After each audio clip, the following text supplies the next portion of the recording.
Graça e paz, meus queridos, meus amigos.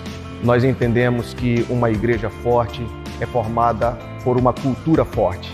E hoje nós queremos apresentar a cultura da semente.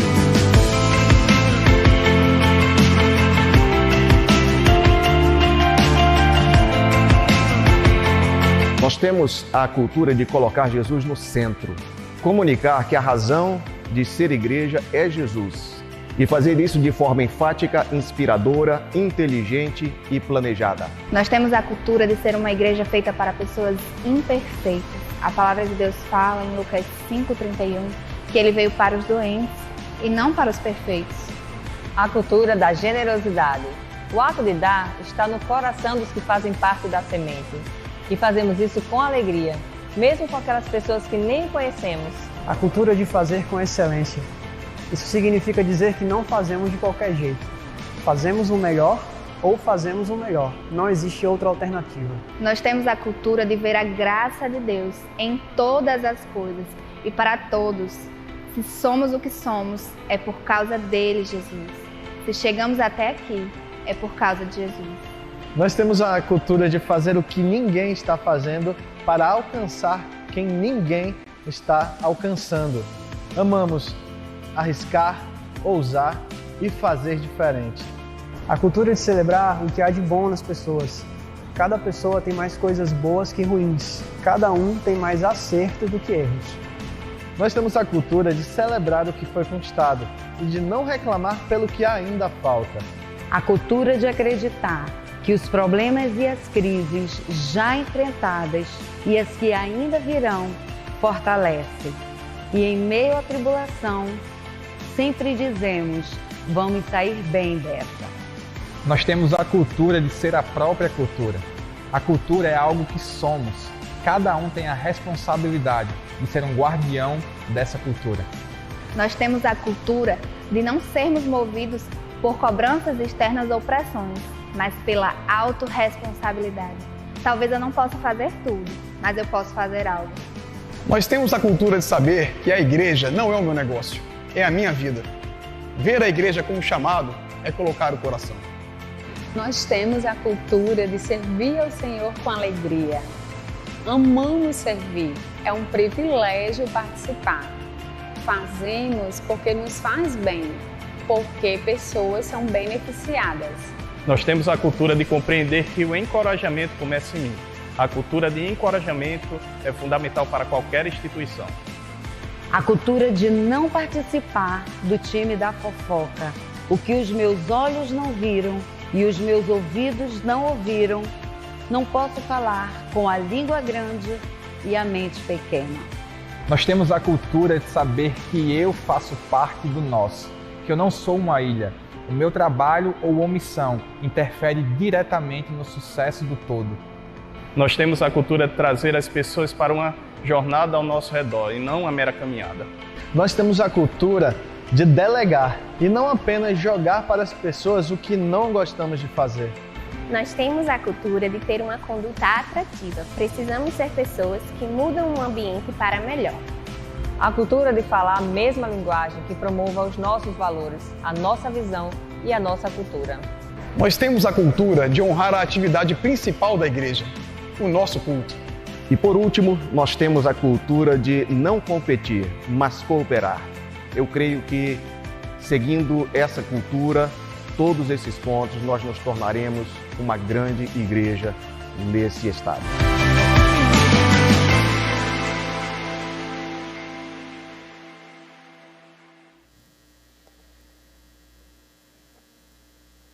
Graça e paz, queridos, sejam todos muito bem-vindos. Eu destaco aqui pastor Guilherme e sua esposa e sua filha que estão hoje nos visitando. Muito obrigado. Eu gosto muito desse casal, não é? Giovana é muito divertida, pastor Guilherme é um cara assim muito inteligente. Eu fico mais inteligente quando a gente se encontra. Mas todos vocês são muito bem-vindos, os de casa e os que não são daqui.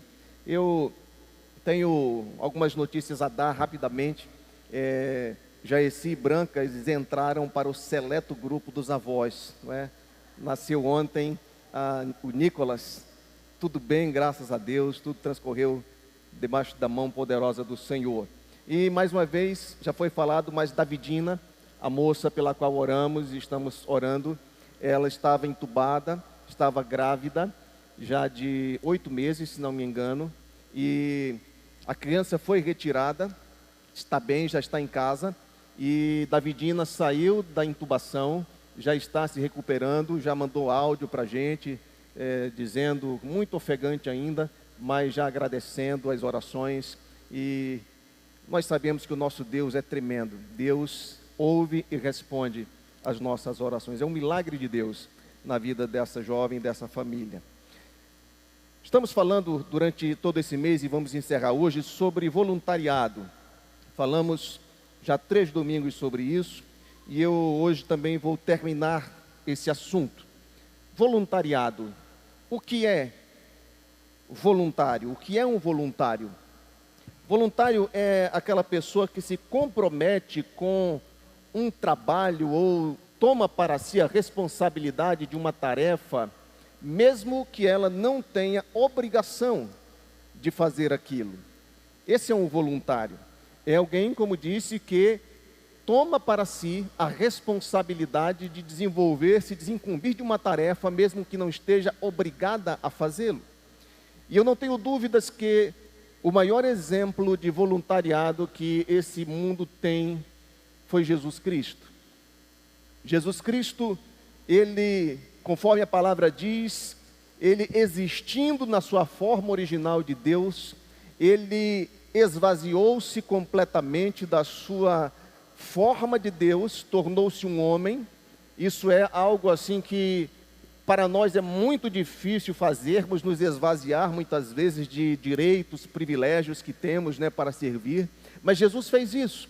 Ele desceu e se tornou um homem semelhante àqueles que ele criou. E como homem, na figura de um homem, ele ainda se rebaixa mais. Ele se torna um servo.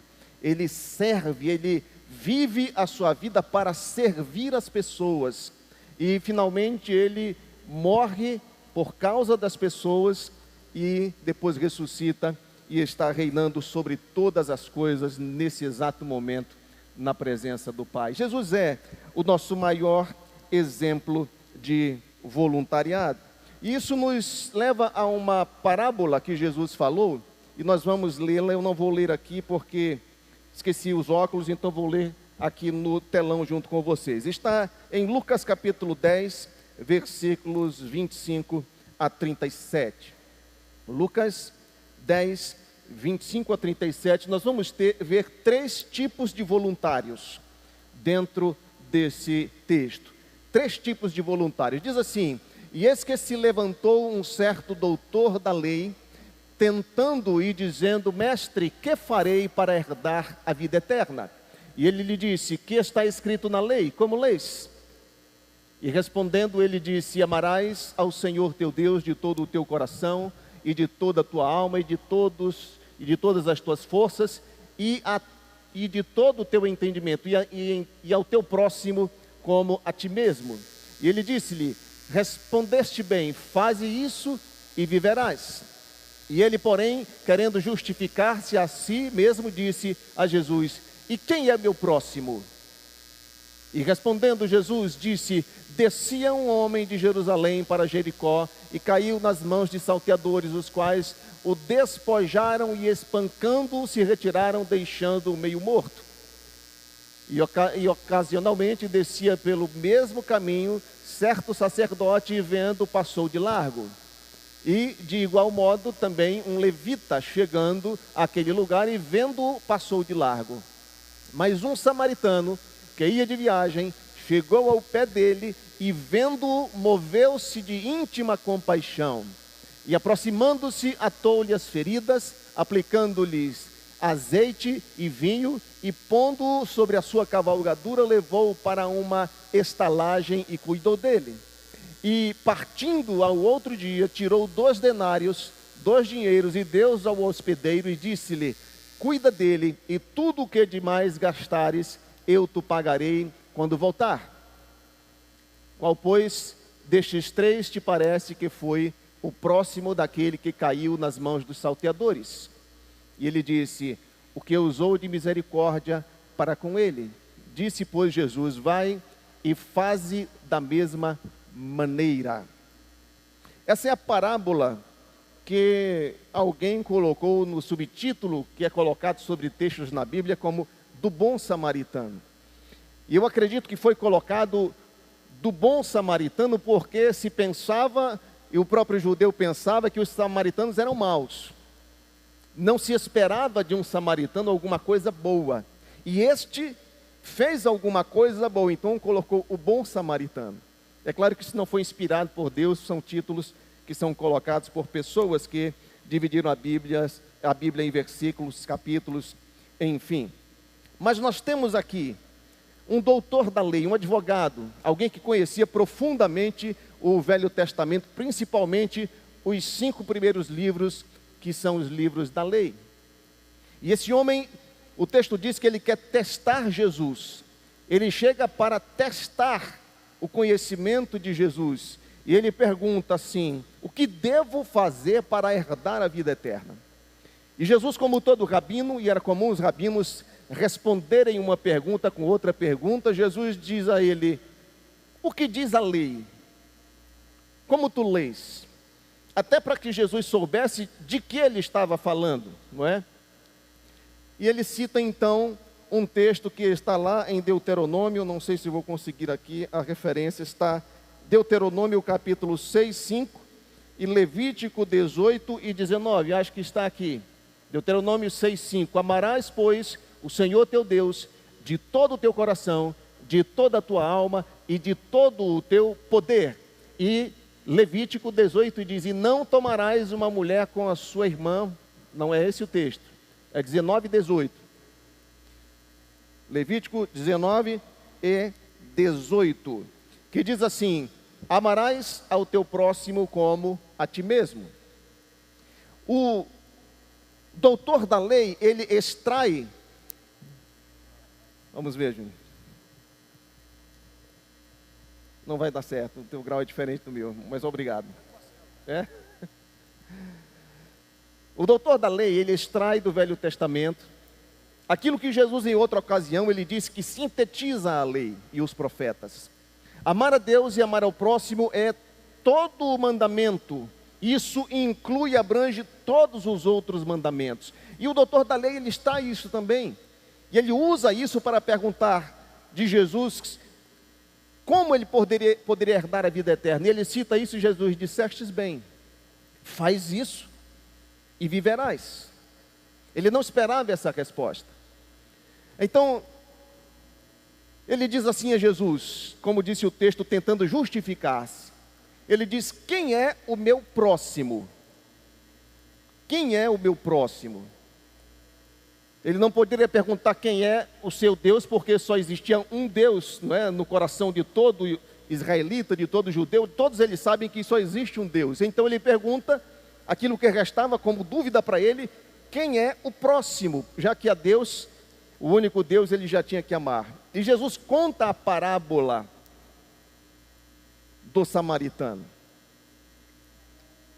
E essa parábola, ela nos leva ao nosso primeiro candidato a voluntário.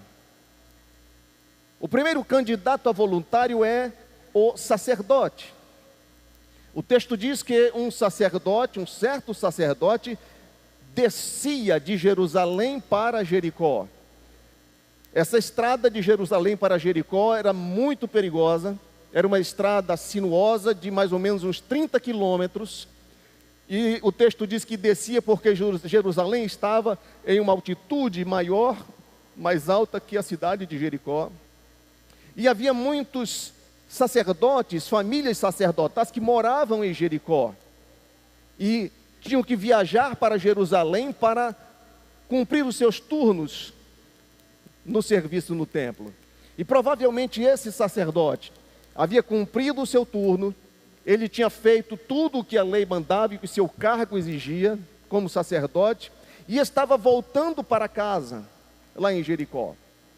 E ele passa por esse homem, que o texto informa que foi assaltado, foi espancado, foi despojado de tudo que ele tinha e foi deixado desmaiado como morto. E sabe, queridos, esse primeiro candidato a voluntário, ele vê o homem, ele viu a oportunidade de servir. E essa é que é a questão. Às vezes nós achamos que temos que servir porque há necessidade. Não servimos porque há necessidade. Nós vemos as ocasiões em que é necessário servir como oportunidades para servir. E o sacerdote viu a oportunidade. Ele viu que havia um homem que estava necessitando de uma ação sua. Mas havia na lei algo que poderia respaldá-lo, e estava escrito que era negado aos sacerdotes, era proibido aos sacerdotes ter contato com um homem morto. Eles seriam considerados impuros se assim o fizesse. E aquele homem, então, ele prefere fingir que aquele homem estava morto, e por isso ele não podia se aproximar para ajudá-lo, para tocar nele, e passa de largo. Deixa o homem do jeito que estava, e sai com aquela ideia no seu coração, de duas coisas pelo menos. Primeiro, aquela ideia de que ele já havia feito a parte dele. Afinal de contas, ele estava voltando do seu turno de serviço no templo. Não é verdade? Ele já havia feito aquilo que ele deveria fazer como sacerdote. Então ele não tem que fazer outra coisa, ele não tem que fazer mais nada. Já fiz a minha parte, é como muitos pensam. Já fiz a minha parte. E por isso perdem a oportunidade de se tornarem muito parecidos com Jesus quando servem. O segundo candidato a voluntário é o levita, que também estava descendo de Jerusalém para Jericó.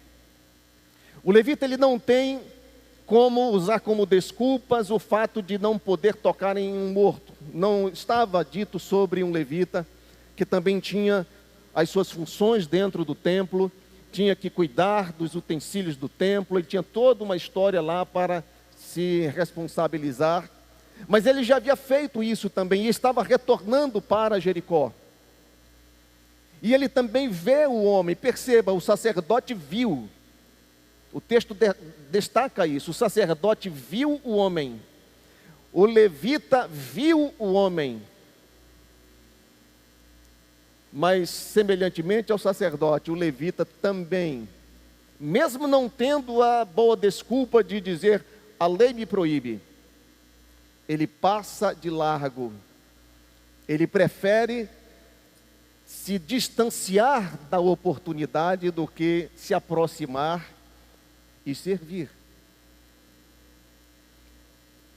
Dos voluntários que poderiam ter feito algo muito bom, algo que agradaria o coração de Deus, algo que depois serviria como o próprio alento aos seus próprios corações, por terem feito o certo. Eles veem a oportunidade de servir e simplesmente viram as costas, simplesmente ignoram e vão embora. E aí é onde entra a parte nevrálgica da história para um judeu que estava ouvindo essa história. Porque Jesus, na sua sabedoria, ele coloca o sacerdote, de quem se esperava muita coisa, ele coloca o levita, de que também se esperava alguma atitude, ele os coloca como omissos, como aqueles que viram a oportunidade e não a aproveitaram. E aí Jesus diz, e surge um certo samaritano.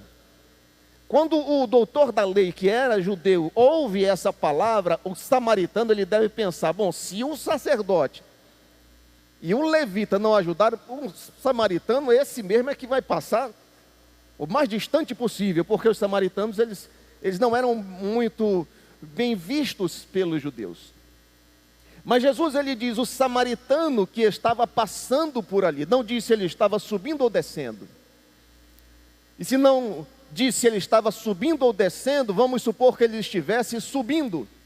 vindo de Jericó para Jerusalém. Provavelmente ele cruzou o caminho com o sacerdote e com o levita. E quando ele chega até o ponto em que estava o homem, como morto, esse samaritano poderia pensar, mas o sacerdote passou por aqui, o levita passou por aqui, será que eles viram? Será que isso aconteceu e eles passaram por aqui? Ou não viram? Ele poderia pensar isso, mas nada disso lhe impediu de descer do seu jumento. E a palavra diz que ele toma algumas atitudes. A palavra diz primeiro que ele se aproxima do homem que estava ali quase como morto. Ele não passou de largo, ele não desperdiçou a oportunidade de servir, ele não se apegou a desculpas ou a justificativas, ou qualquer outro pensamento que o impedisse de servir. Ele vê, como às vezes a gente vê, as oportunidades para servir, mas fingimos que não vimos. Fingimos que aquilo não é conosco. Fingimos que outra pessoa pode fazer ou está fazendo. O samaritano, queridos, ele viu, imediatamente se aproximou, e veja o monte de atitudes que ele tomou. O texto diz: aproximou-se, atou as feridas daquele homem, diz que ele aplicou vinho e azeite nas feridas daquele homem. Eram dois elementos que eram naquela época usados para tratar feridas. As propriedades, por exemplo, do azeite de oliva, até hoje são reconhecidas como anti-inflamatórias. Ele se aproxima, ele ata as feridas, ele aplica remédio, e diz que ele pôs aquele homem sobre o seu animal. Provavelmente um animal que estava com alguma carga. Então ele coloca aquele homem sobre o seu animal e vai a pé, puxando aquele homem sobre a sua cavalgadura. E ele leva até uma estalagem. Estão percebendo a série de atitudes que ele tomou? Todas altamente necessárias para a oportunidade. Era o que exigia a oportunidade. Ele se aproxima, ele ata as feridas, ele coloca remédio, ele coloca o homem sobre o seu animal, ele leva até uma estalagem, ele passa a noite inteira cuidando daquele homem ali naquela estalagem. E quando amanhece o dia, ele tem que seguir viagem, ele chama o dono da estalagem e diz: cuida dele. E deu dinheiro ao homem para que cuidasse daquele desconhecido para ele. Provavelmente um judeu. Provavelmente alguém que se considerava inimigo dele, mas nada disso ele usou. Nenhuma desculpa o impediu. Ele paga o dono da estalagem para cuidar do homem e ainda faz a promessa e diz o seguinte: cuida dele, e se alguma coisa a mais você gastar, quando eu voltar. Ele estava trabalhando, ele estava ocupado, ele estava cumprindo aquilo que ele fazia para ganhar o seu sustento. Mas ele se preocupa e diz: quando eu voltar, eu vou passar aqui para ver como esse homem está, e vou te ressarcir tudo que você usar para que ele fique bem. Percebem a diferença, irmãos, do voluntário? Percebe a diferença entre esses três voluntários? Foi Jesus que contou, inventou essa história. Uma parábola é uma história inventada, com elementos conhecidos das pessoas a quem ele estava contando. Que diferença grande. De um sacerdote: já fiz a minha parte. Eu sou desse ministério aqui, não sou daquele. A minha equipe é essa aqui. Eu não sou uma pessoa que faz isso aqui e vou fazer aquilo. Não. Isso é para outras pessoas, para mim não. O sacerdote podia pensar assim. O levita, que era, hierarquicamente falando, no contexto, inferior ao sacerdote, ele pensa da mesma maneira. Mas o samaritano, e por isso ele é chamado bom samaritano, ele usa seu tempo, ele usa o seu dinheiro, ele usa tudo o que ele dispunha para aproveitar a oportunidade de servir. Então nós precisamos pensar, irmãos, por quê? Porque o sacerdote não atendeu o homem? Porque o levita não atendeu o homem? Porque o samaritano atendeu o homem? Por quê? A parábola, a razão dela é a resposta.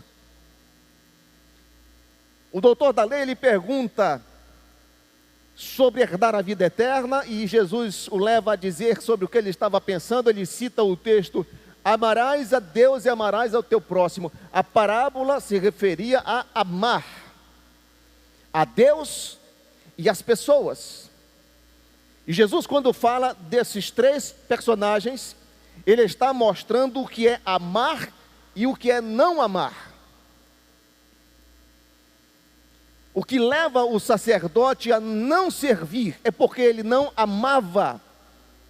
Ele não amava. No seu coração não havia amor, nem por Deus, porque ele conhecia os textos citados. O sacerdote e o levita conheciam a lei, eles conheciam o que foi citado ali, porque isso já estava escrito. Deus dizendo: ama a mim e ama ao teu próximo como se estivesse amando a você mesmo. Mas eles passam de largo porque não amavam nem a Deus e nem amavam as pessoas. Servir as pessoas é uma prova de que nós as amamos. Se não as servimos, não as amamos. O resto é só conversa, é só palavras. Se prova que se ama alguém quando você serve a alguém. Quando você tira do seu tempo, dos seus talentos, seus recursos para beneficiar alguém. E o que nós fazemos aqui nessa igreja, irmãos? Não estamos aqui tentando arrancar alguma coisa das pessoas. Nós estamos aqui lutando para dar alguma coisa às pessoas. Acrescentar alguma coisa às pessoas. Todo o trabalho que é feito aqui é para que as pessoas sejam abençoadas. Para que as pessoas sejam, de alguma forma, beneficiadas. Primeiro com a palavra de Deus. Desde aqueles irmãos que estão lá fora, recebendo os carros e as pessoas. Aqueles irmãos estão fazendo isso, não é por causa dos carros. Eles não estão nesse momento de atenção voltada para os carros, para que ninguém chegue lá, abra, roube. Não é por causa do carro em si, por causa dos donos dos carros, que estão aqui dentro. Para que eles possam estar aqui dentro sem se preocupar lá fora com qualquer de seus bens, e possam ouvir, possam se deleitar na presença do Senhor, possam adorar ao Senhor. As pessoas que estão lá no CIDES agora com os seus filhos, eles estão amando a tua vida porque eles estão dando dons, talentos, tempo, recursos, para que você esteja bem aqui, nesse exato momento, ouvindo essa palavra, enquanto teus filhos estão sendo também edificados com a palavra do Senhor lá, dentro do limite daquilo que eles possam aprender. Tudo é amor, é por causa de amor. Quando não servimos é porque não amamos. Quando não aproveitamos as oportunidades, e é por isso que é uma oportunidade. Por isso que é uma oportunidade, é porque quem ama, ele vê a ocasião para servir como uma oportunidade para amar, para demonstrar o seu amor.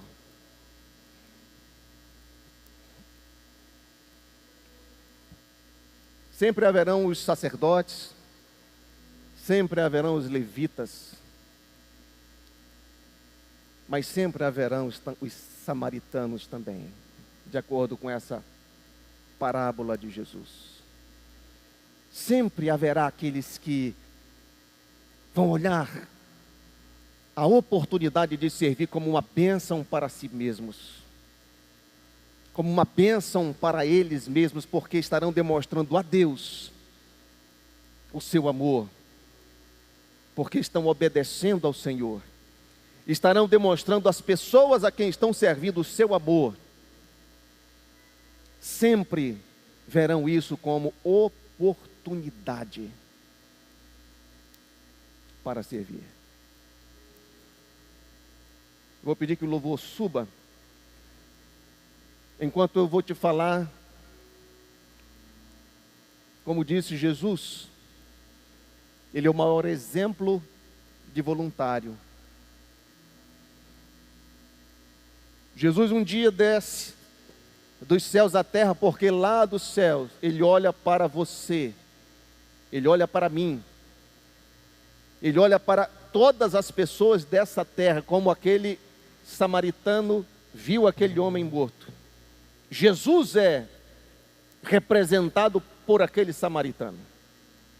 E você e eu somos aquele homem que foi assaltado, foi vilipendiado, foi espancado, foi desprovido daquilo que ele tinha. Lá no Éden, eu e você fomos roubados daquilo que tínhamos com Deus, e fomos deixados como mortos, entregues à nossa própria sorte. Mas Jesus, como aquele bom samaritano, ele olha, ele vê, ele percebe, e ele não se omite. Ele resolve tirar do seu tempo, dos seus talentos, ele resolve abrir mão dos seus recursos, ele resolve descer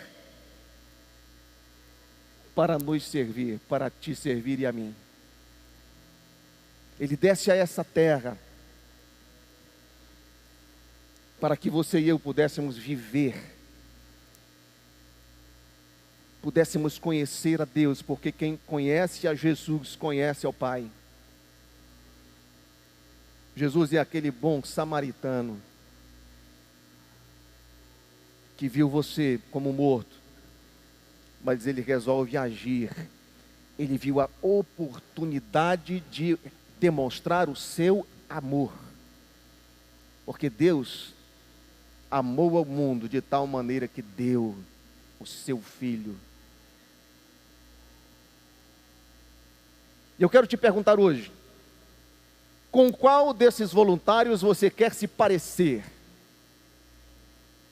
Com quem você se identifica hoje, meu irmão, meu querido, você que está nos visitando, com quem você se identifica hoje, nessa parábola de Jesus? Você é como o sacerdote? Você é como o levita? Você é como o samaritano? Ou você é o doutor da lei, que só está olhando de cima tudo, e tentando demonstrar que sabe tudo, e tentando passar a impressão de que você sabe mais do que todo mundo? Até Deus você quer testar?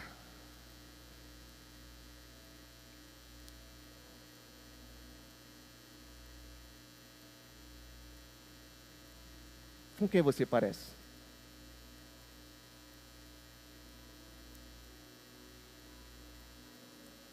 O doutor da lei, mesmo sendo confrontado por Jesus, ele ainda tenta escapar, ele ainda tenta um subterfúgio, para se justificar, como diz o texto. Por isso ele pergunta, quem é o meu próximo? E eu quero te perguntar,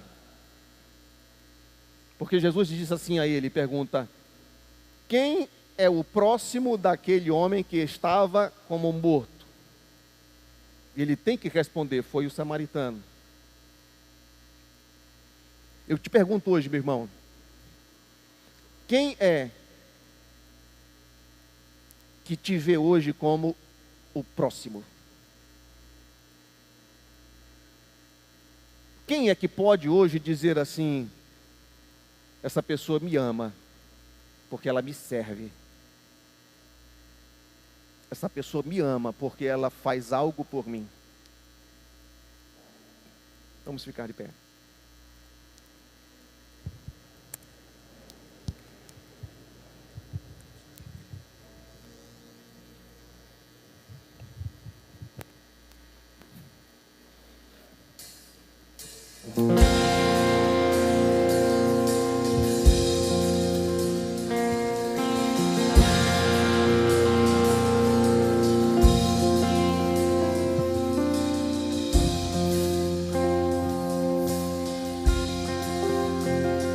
Eu não vou parar, a estrada é muito longa, vou continuar. Mesmo em meio às lutas, eu não estou só, te sinto aqui. A vida é mesmo assim, tantas aflições eu tenho que enfrentar, mas o Senhor está sempre a me proteger, te sinto aqui. Quando o vento sopra contra mim, os problemas tentam me abater, eu me lembro grande, eu sou quem Ele enviou. Eu tenho um chamado, jamais vou me calar. Eu tenho um chamado, o Evangelho anunciar. Eu fui escolhido no ventre da minha mãe. Eu sei que Deus não abre mão de mim, não.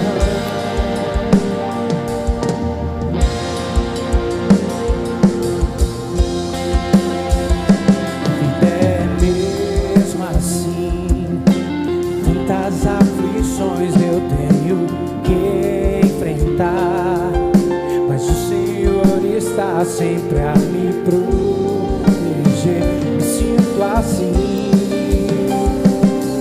Quando o vento sopra contra mim, os problemas tentam me abater,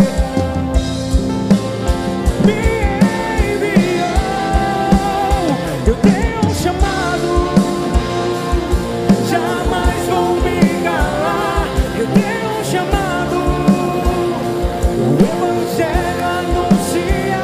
Eu fui escolhido no ventre da minha mãe. Eu sei que Deus não abre mão de mim, não. Há muito pra fazer, não há mais tempo pra olhar pra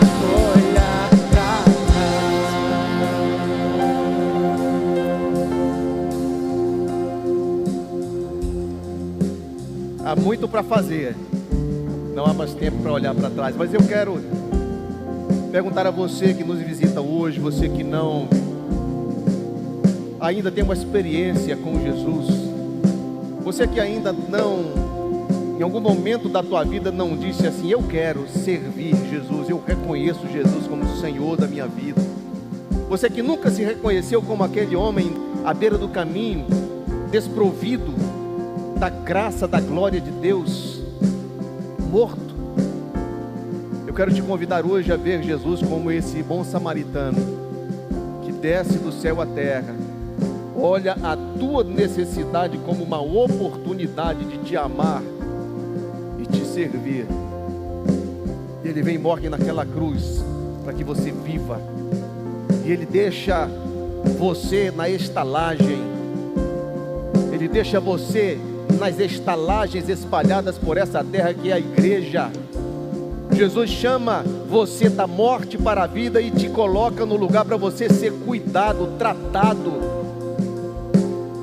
Ele desce no Espírito Santo, na forma do Espírito Santo, para estar com você, para estar ajudando você a caminhar, te sustentar nessa caminhada. Eu quero convidar você hoje, toda a igreja, a fechar os olhos.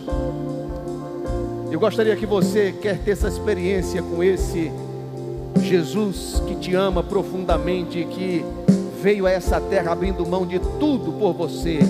Eu gostaria que você dissesse a Ele: Jesus, eu te recebo hoje como meu Senhor, como meu Salvador. Eu reconheço que eu sou como aquele homem na beira do caminho, morto, necessitado, incapaz de salvar a si mesmo. Mas eu quero te receber hoje como o Senhor da minha vida. Eu não vou pedir para você levantar a mão nem vir aqui à frente. Nós não fazemos isso. Eu gostaria que você tivesse essa experiência pessoal com Deus nesse momento.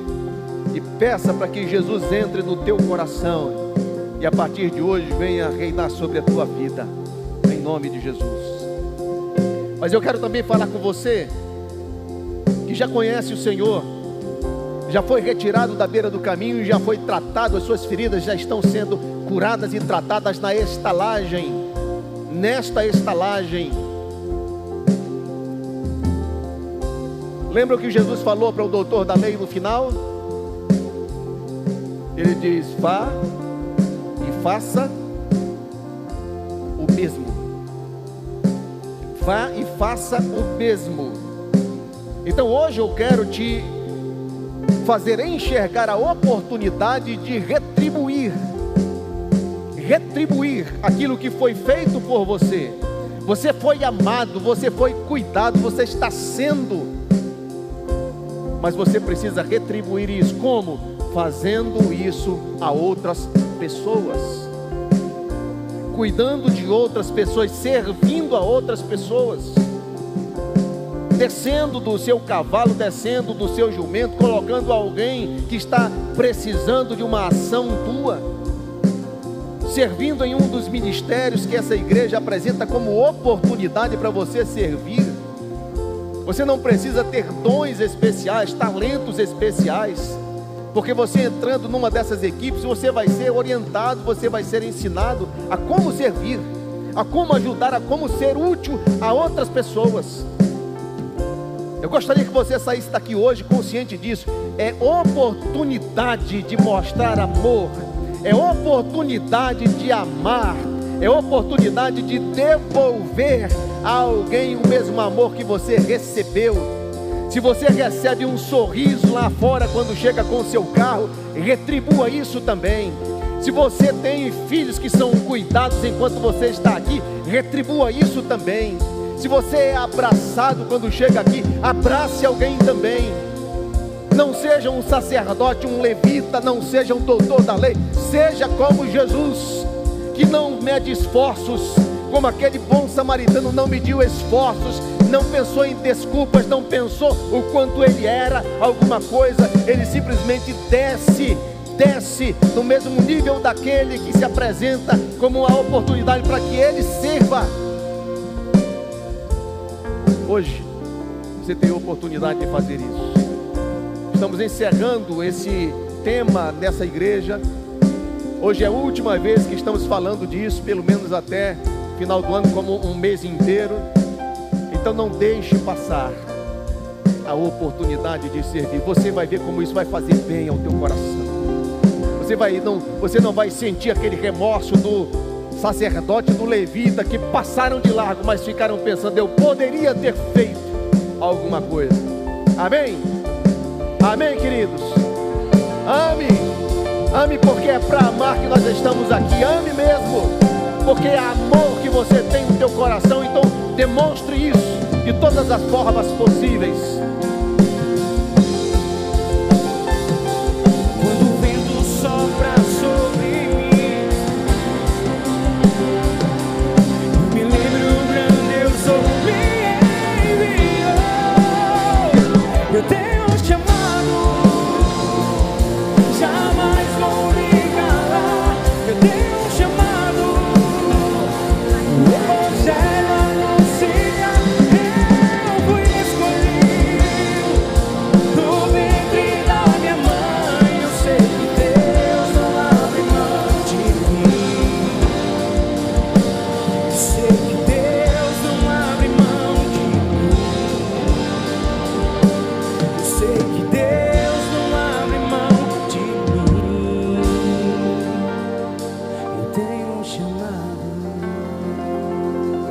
chamado? Tem? Então diga, eis-me aqui. Amém? Quero terminar reconhecendo você que nos visita hoje. Aqui está uma lembrança que nós costumamos dar a todos que nos visitam. Independente de você ser crente ou não, está nos visitando hoje, nós queremos que você receba isso aqui. Tem algo para adoçar a sua vida, tem uma lembrancinha e um convite para você conversar com alguns dos nossos voluntários que vão estar ali postados ali atrás, só para dizer como é que você se sentiu, se você foi bem recebido, se não. Nós queremos melhorar cada vez mais o nosso amor aqui por você. Então, levante sua mão para receber. Eles vão estar distribuindo aí pelo auditório. Basta você levantar a mão, mantê-la levantada, até que você receba essa pequena lembrança, ok? No mais, agradecer, pedir que Deus nos dê uma semana abençoada, que a tua vida seja tocada pelo Senhor durante todos os dias dessa semana e você possa, ao acordar, dizer: Deus está sobre a minha vida, porque eu tenho sentido o toque dele. Amém? Vão em paz, que Deus nos abençoe. Você que